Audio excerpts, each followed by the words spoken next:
I saw that performance today, and we're playing the Sharks, and as much as you want to get that intensity up, when we take on South Africa, these guys will go to another level in terms of intensity and concentration and all the rest of it, as will the South Africans. So, yeah, I mean, I wouldn't even be surprised if Fabian Holland didn't necessarily start either that first test and maybe started in that second test. Just going back to the dominant tackle situation we were talking about, I just wonder whether we're a little bit spooked. We've had so many yellow cards and red cards for not quite getting those dominant tackles right, from just going a little bit high at times, that we are just a little bit gun shy, because it can be a little bit risky with the way these bodies get low, the way we get low, with the way the TMOs come in, and that we are just a little bit spooked, whether we are really just committed in terms of putting players back on their haunches and committing at that level of intensity. And, we have seen it, haven't we? Luke Jacobson the other week, lucky not to get a red card. Now, admittedly, that was at the breakdown, but yeah, I just wonder whether we're a bit spooked in that area. But yeah, going back to that utility coming off the bench,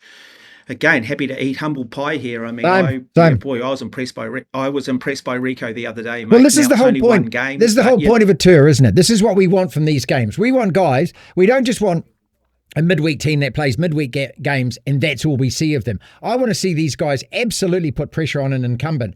And a guy like him who's sitting there going, you forgot about me. Exactly. You forgot about me. Respect the name. And bringing that test match intensity, that's what I liked about Rieko. He was not there just to be like, I'll just wait and see what happens. He took the bull by the horns, eh? He was out there making things happen. And he's got that look in his eye like, I'm here to win and I'm here to dominate. And I got that feeling from ALB as well. At second five, played really direct. When we need someone in our backline, we've got all these guys who can dance, offload, do all these special things. And ALB's just a hardened test veteran who can take it to the opposition hard. I wouldn't start him. No, not starting him. We've got our midfield, but I'm speaking about that position on the bench. When you've got to come in with 30 minutes to go, make a difference and win a game, those two players want to do that and they are confident in themselves to do it.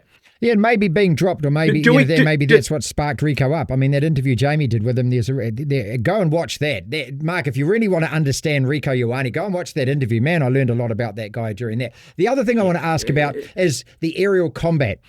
And, you both said, when I said, were we improved under the high ball, you both said yes. So you explained to me why, Mark, because all I'm seeing them go up and bat it back. I call it chaos. It can go anywhere. I'm not seeing us secure enough. I'd love to see the stats on this. How many times does it go up? How many times does our guy come back down with the ball and we get the ball in an advantageous position?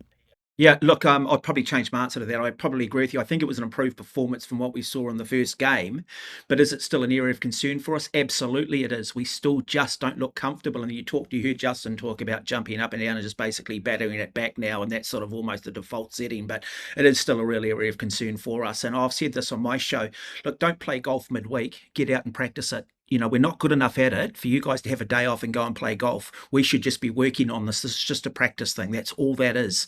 And saying that, look, I thought Kyle Preston's kicking game is probably, on par with what we see with Roygaard. He's probably the best at doing it from an All Black point of view in terms of turning it around and putting it back on the South Africans.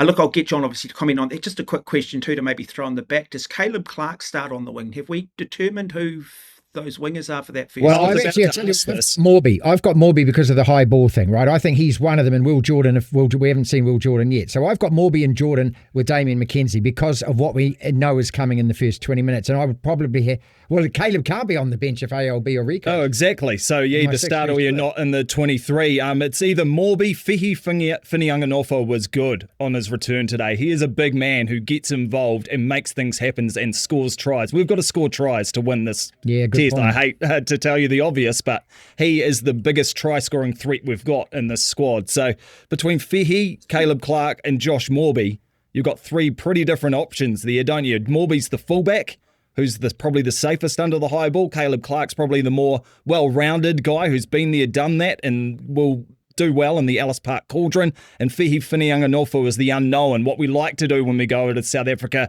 bring a winger that they don't know much about and just unleash him. So I think that's another really tough decision on the left wing. What about Narawa? Because he played well today. He was great today. And this was a great story. This is Mark. I love the story that the last time he played for the All Blacks was at Eden Park, where he scores that try. Then he gets a broken rib which punctures his lung.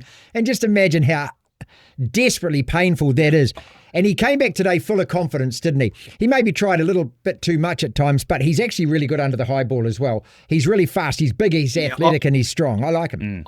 Yeah, I'd actually put him ahead of Fehi Whaianganofo. I just think he's more of a creator as well as a finisher. I think he can just do things. I think Fehi's very good when it's tight and it's close and it's, and you're sort of scrambling for the corner and there's a lot of bodies in the way. But I just like Moni Narawa. I just think his ability to break a game open. He was superb in that test win at Eden Park last year. He played bloody good rugby last year until he did pick up that injury. So look, I mean, it's a great discussion to have, isn't it? That we've actually got depth. We're actually trying to find reasons why players are not good enough to get in when, they'd probably walk into most international sides in the world. So yeah, look, we are blessed with outside backs. We're blessed for talent right across the park at the moment, I think.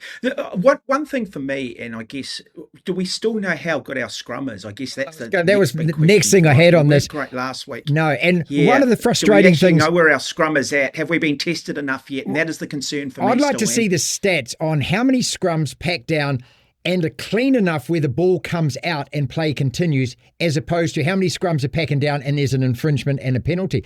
I reckon at the moment, just watching the game, it'll be 70 or 80% of them are pinged. And so this is what the South Africans are really good at, and they will want to do to us as well. Yep. So this also ties into the interpretation thing, and which I brought up about, the referees. We have got to get on side with how these guys are reffing a game. It's as simple as that. And when you talk about lifting the leg in that and conceding a penalty at the breakdown, scrums are the same to me. They're fixables. You've just got to get it right so that you don't want to give the referee a decision to make in any of these circumstances. And if we can eliminate that out of the game, and if we're conceding 13 or 14 penalties a game, John, and take 4 or 5 of them out for us doing silly stuff and only concede 8, that tips a balance for me, especially in a test match. Yeah, we conceded 2 more scrum penalties this morning. I think one Fletcher Newell was boring in, and then something about a break foot.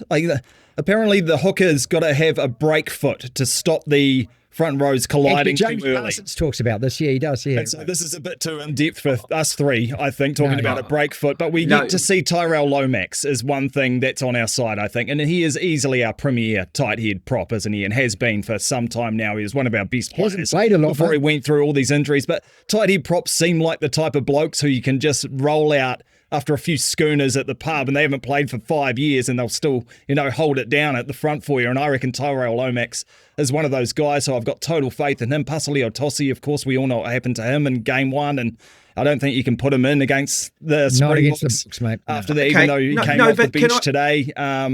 So I think, it's got to be Lomax and Newell.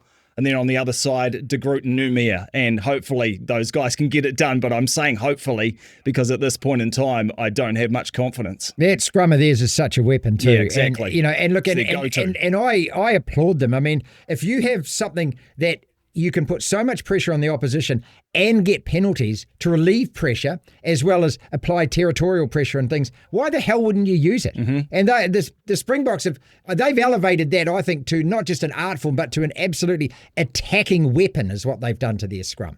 You got to admire it. I mean, yeah, but okay, are they having discussions? Are they concerned by the 17 points to 10 win over Argentina? I mean, it's not like they blew Argentina off the park by 60 points.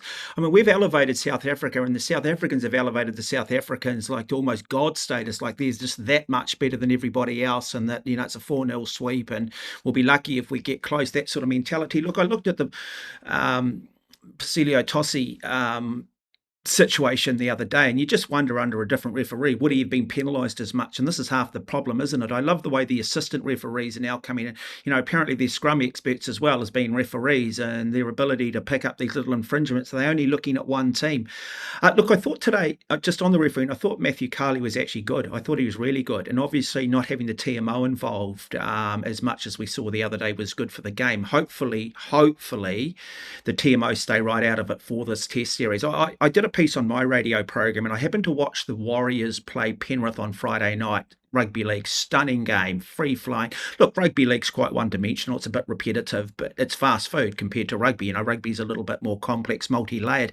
But then you contrast Friday night with what we saw literally 12 hours later in South Africa for that first game. And no wonder people are going to rugby league in their droves and watching it. And this is where World Rugby have an obligation, guys. If you want to have, you know, you've got your man in the middle, let him do the job. You've got 2 assistant referees, and then you've got a guy coming in who's playing God. It's like he should just be there for the referee to ask a question of and have no involvement otherwise. We can't just keep going back and watching this game in slow motion. Today was better. It's not how it's going to be reffed in the series, and it's not how it's going to be reffed at the World Cup next year.